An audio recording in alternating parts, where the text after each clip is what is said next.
So this is our first Pilates section, and this is Pilates and stretch really, and it's a really good section to do with your baby. So we've got Gracie and George here. How's George doing? He's doing well. He's calm, aren't you? Oh, very good. So perfect moment to do some exercises when your baby's nice and calm. So the first thing we're going to do is go into an on all fours position. So if you want to join us doing that as well. This is also what we call a functional movement to use with a baby, because often you'll find yourself in this position. So Alison, if you'd like to get yourself onto your hands and knees, it's really quite a good idea to change your baby on the floor like this, and it's important to make sure that you're holding your back in the right position. So Alison's doing that for me now. She's holding her back in that lovely neutral position, small little curve in her lower back, tail slightly lifted. I'm also going to ask Alison to draw her shoulder blades back and down, so I want you to do the same thing. And actually, if you've got your baby in this position, it's perfect because you're looking down at their eye level, and that's also bringing Alison's neck into the right position. So make sure you're not looking down between your arms or looking up as well. Obviously, you might be looking up at your TV screen right now, but try to put your head back down when you can. We're now going to just do a lovely stretch for the back. So all I'm going to ask you to do, and I'd like Alison to do it as well, is just to lift your belly and just stretch up like a cat. You can now drop your chin down towards your chest, lifting up through, pulling your tummy muscles back towards your spine, hold that position and then release back again. It's really good to use breathing when you do this. So take a nice big deep breath in as you exhale, lift up and stretch through the back. And we get a lot of tension in this area of the back, so it's a quite nice thing to do. Okay? And then release back again. And you can talk to your baby while you're doing this. Yeah? And then lift up and go into your cat stretch one more time. Okay, and release. Now we're going to go on to our next exercise. I'm going to ask Alison to hold this position, and this is the cat kneading exercise that you may have seen before because you'd have done it in your antenatal exercise, but with a slight different emphasis now because your baby is in front of you rather than in your tummy. And what we're going to do now is again focus on the core muscles. So remember, pull up through that pelvic floor, lift your belly back towards your spine, keep the spine nice and long, hold that position. Now imagine you've got a glass of water balancing on your back, you don't want it to move, and you're going to nice and slowly lift one hand and then the other hand off the floor. Now as you're doing this, make sure that your back stays nice and still. Keep reminding yourself of your core muscles. I want you to try and do about 10 lifts on each side. If you get tired, just relax, release and sit back onto your heels. How are you doing, Alison? Are you okay? Yeah, that's fine. How's George doing? Fine, aren't you? Yes. Good. I think Grace is nearly about to fall asleep, so she's all right. Okay, keep drawing the shoulder blades back and down. Keep pulling your tummy muscles in. And another way to do this is just to bend your elbow just a little bit as you lift up. So just try a few more like that. That's it. And you don't have to lift your shoulders quite so high. So just relax your shoulders down and just bend the elbow. That's it. Good. So all the while keeping the neck nice and long, thinking about looking down at the floor, drawing the shoulder blades back and down, and you can relax it there. It's good. Okay. So if you want to sit back now we're going to do some seated exercise, and we're going to focus on the pelvic floor muscles. But what I also want to go through when we do this is focusing on correct seated posture. And often when we're sitting, particularly when we're feeding, we're often rounding the back. Now I'm going to pick Gracie up here, and if George is happy, you don't have to pick him up, it's entirely up to you. But when you're feeding, it's very tempting to kind of bring your body down towards your baby, but what you actually need to do is to lift your baby up to you. And with smaller babies like Gracie, that's really important. The other thing that you might want to do is to put a pillow underneath you so that you're actually nice and supported and you're not actually having, oh, well done, George, that was very good. You're not having to actually carry and support with your arms. Having said that, it's very good for your arm muscles.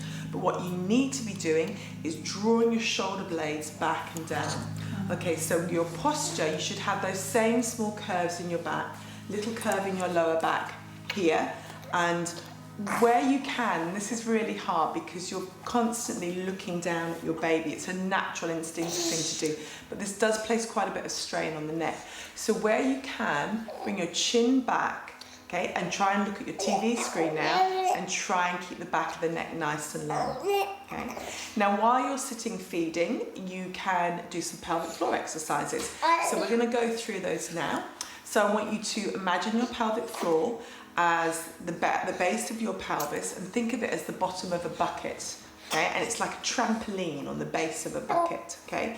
And you're going to try and lift that pelvic floor up. So think of drawing the sides of the pelvic floor up. So if you think of 2 points of the pelvic floor as the pubic bone and the tailbone, so you've got the pubic bone at the front and your tailbone at the back. Imagine you were trying to draw those 2 points together and pull them up inside you.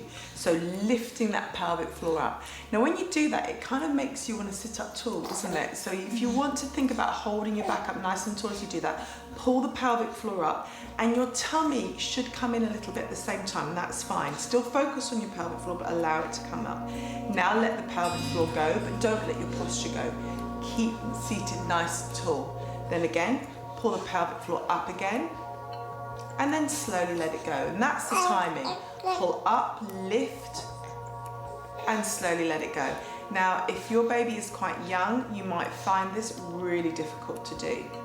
But the more you do it, the more you can feel it, and the better it will become. So you just got to keep on trying. Can you feel that? Yeah. Well done. Okay, so keep pulling up and letting it go. Now the magic number for these is 10. So I want you to carry on doing this. Keep working on your posture. Keep sitting up nice and tall. Keep drawing your shoulder blades back and down. Keep lifting that pelvic floor. Imagine it's like a purse string being drawn up and pulled up inside you. Okay. So if you think of that pelvic floor as the base of that bucket, and it's like a trampoline, it's kind of springy. What you don't want is a saggy trampoline. You want to keep pulling it up and drawing the inside up inside. So you should have been able to do 10 there. We're now going to try some more. Are you chatting, George? It's a lovely sound. Yeah. What we're going to try and do now is some quick firing pelvic floor exercises. So now what I want you to do is just flick your pelvic floor on and let it go. Flick your pelvic floor on and let it go. Flick your pelvic floor on and let it go. And keep flicking it on and letting it go. And this is the quick response. And this is very hard to do postnatally. When you were pregnant, you may have found this easier, especially if it is your first baby, because the response of the muscle tends to be quite heightened. But once you've had your baby, stress of the pelvic floor, this is hard to do. So try and flick that pelvic floor on and let it go. It's like flicking a light switch on and off. Flick it on and let it go. How's that feeling, Alison? Okay? That's fine, yeah. You feel that one? That's good. Now the magic number again is 10. You're trying to do a minimum of 10 of these. Now you can do these anytime, anywhere. You don't have to wait to turn on your TV and turn your DVD on to do these exercises. And I'd actually recommend you try and remember to do them at least 3 times a day. And feeding is the optimal time to do that, because you're going to be feeding your baby at least 3 times a day, if not more. So every time you feed, remind yourself, do your pelvic floors. Now we're going to do one more set. And this set is to work up, imagining your pelvic floor is a lift going up 5 floors.